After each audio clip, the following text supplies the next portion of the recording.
6월 9일 월요일. 아까운 초상화.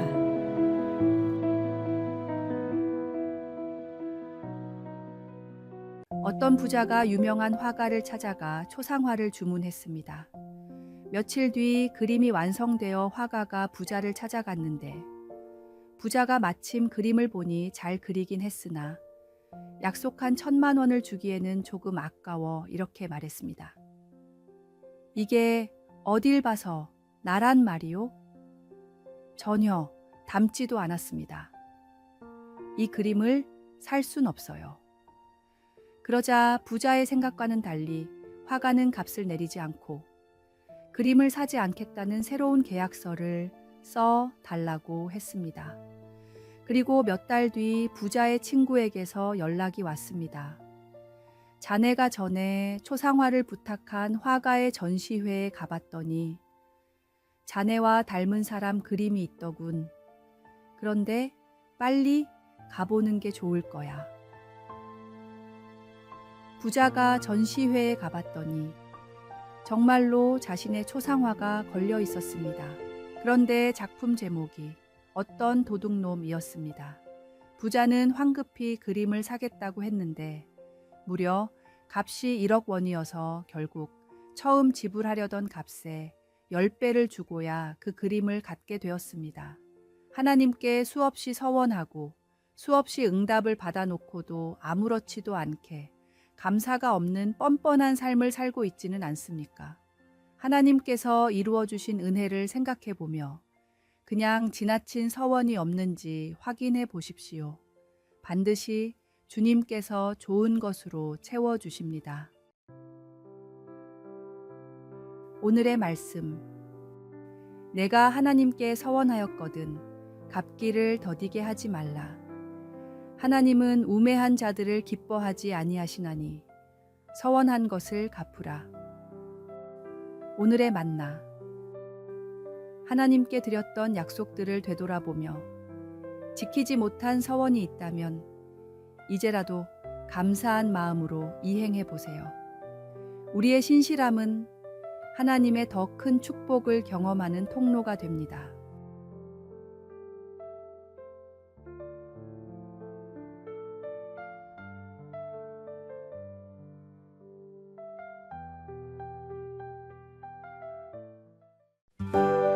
(6월 10일) 화요일.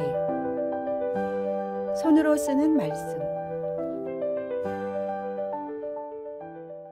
최근 들어 교회에 진짜 성경책을 들고 오는 사람들은 점점 줄고 있습니다. 대신 스마트폰의 어플을 이용하고 많은 대학생들이 이젠 필기도 공책이나 주보가 아닌 태블릿이나 노트북으로 합니다. 그런데 학자들의 연구는 이와 정반대입니다. 증강현실을 이용한 최신식 전자책보다 종이책을 볼 때 아이들의 집중력이나 학습 성취도가 거의 2배 이상 높았고 키보드와 타블릿을 사용해 글을 쓰고 공부한 아이들보다 직접 손으로 써가며 한 아이들이 훨씬 월등한 학습 능력을 보여주었습니다.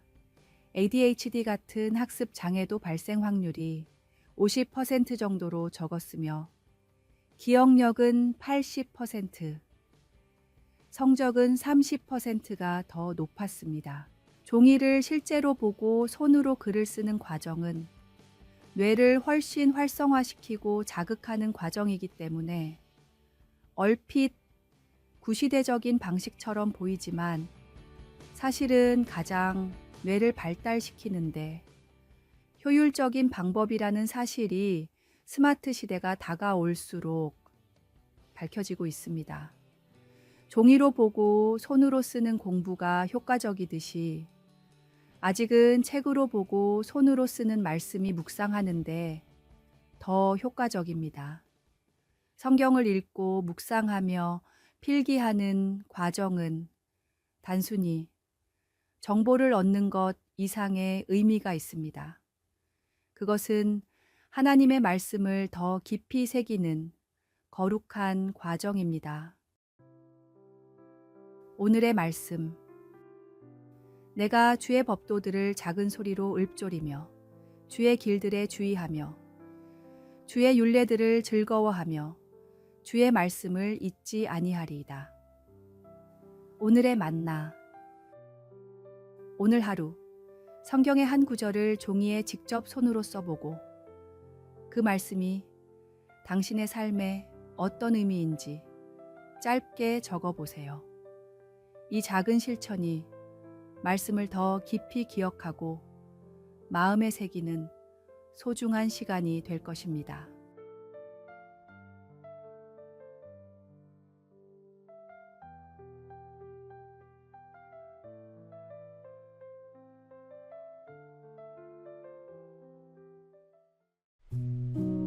(6월 11일) 수요일. 기꺼이 드리는 마음. 한 심리학자가 부탁에 대한 흥미로운 실험을 했습니다. 한 동네를 찾아가 먼저 다음과 같은 부탁을 했습니다.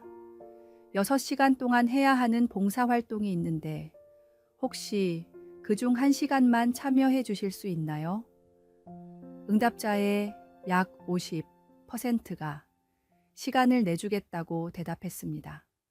그런데 다음으로 6시간짜리 봉사활동이 있는데 그중 시간이 되는 만큼 좀 참여해 주실 수 있나요?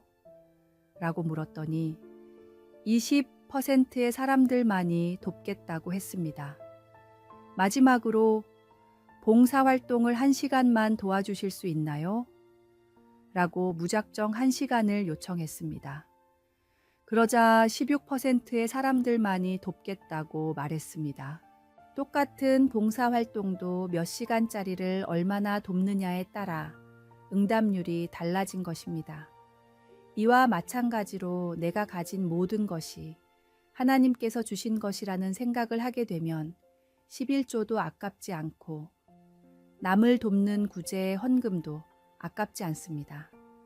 그 믿음이 심중에 있어야만 진실로 겸손할 수 있고 감사할 수 있습니다.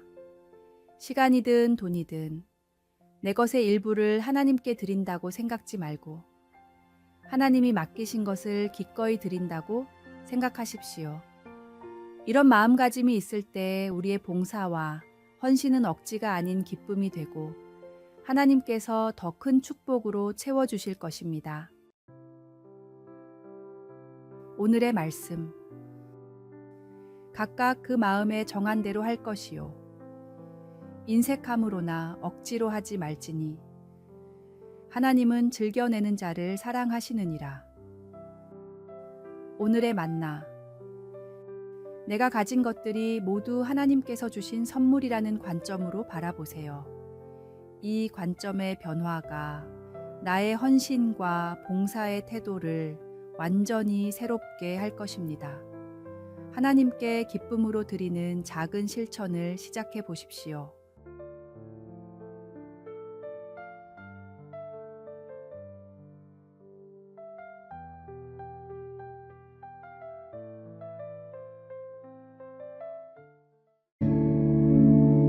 (6월 12일) 목요일.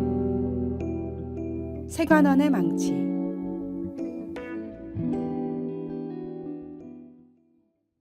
예전에 국내의 한 방송에서 세관원들의 삶을 보여주는 다큐멘터리를 한 적이 있습니다. 24시간 밀착해서 따라다니면서 세관원들이 어떤 일들을 하는지 낱낱이 보여줬는데 몰래 밀반입한 물건들을 찾기 위해 공항에서부터 시작해 때로는 전국을 돌아다니며 수사하는 모습이 아주 인상적이었습니다. 그렇게 압수한 물건들은 여러 상황에 따라 다르게 처리가 되는데 밀수를 하다 걸린 물건들은 대부분 파기를 시켰습니다. 마침 방송 중에 명품 시계를 밀수하던 상인이 잡혀 세관원이 망치로 비싼 시계를 다 깨버리고 있었는데 수백에서 수천만 원까지 하는 시계들이라 너무나 아까울 것 같고 또 몰래 챙기고픈 욕심이 생길 법도 했습니다. 그런데 아깝지 않냐는 PD의 말을 듣고 시계를 깨는 세관원이 이런 대답을 했습니다. 이게 아까워 보이면 세관원을 할 수 없습니다. 내 손에 있는 게 다이아몬드든 명품이든 아낌없이 깨버릴 수 있어야 이 일을 할 수 있습니다. 세상의 그 어떤 부귀영화라 하더라도 과감히 내칠 수 있어야 진정한 그리스도인입니다. 하나님 앞에 바른 가치관을 가진 사람이라면 세상의 것들이 아무리 화려하고 값지게 보여도 그것의 마음을 빼앗기지 않고 영원한 것을 향해 달려갈 수 있습니다. 오늘의 말씀. 그런즉 누구든지 세상과 벗이 되고자 하는 자는 스스로 하나님과 원수 되는 것이니라. 오늘의 만나. 나의 마음을 사로잡는 세상의 보물은 무엇인지 돌아보세요. 그것이 당신과 하나님 사이에 장애물이 되고 있지는 않은지 점검해 보십시오. 영원한 가치가 있는 것에 당신의 마음과 시간을 더 투자하는 결단을 내려보세요.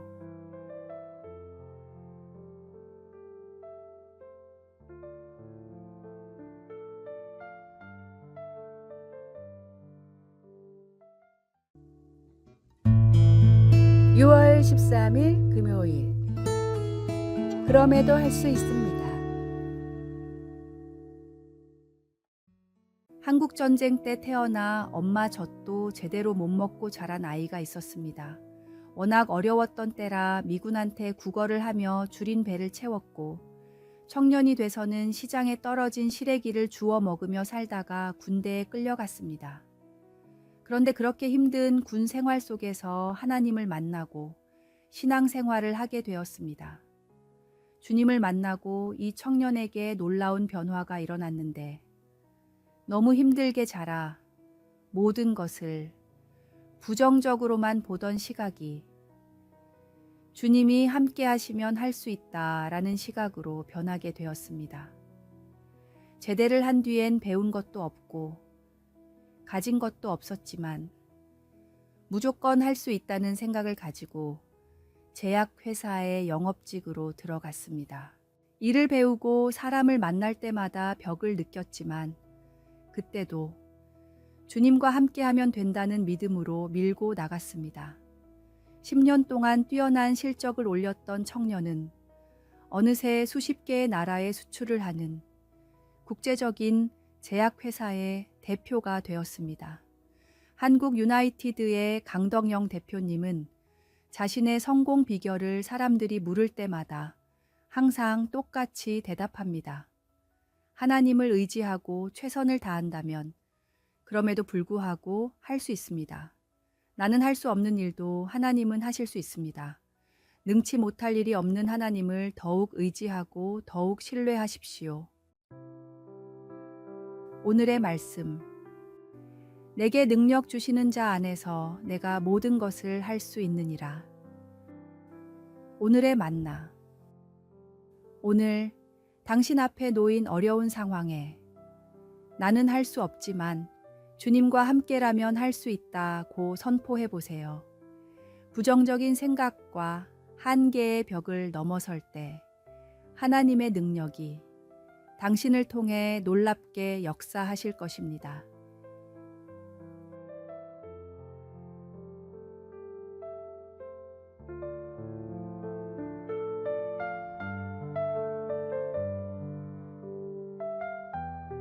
아래에 빨간색 글자 구독을 누르시어 더 많은 전도의 열매를 맺으시기를 기도합니다.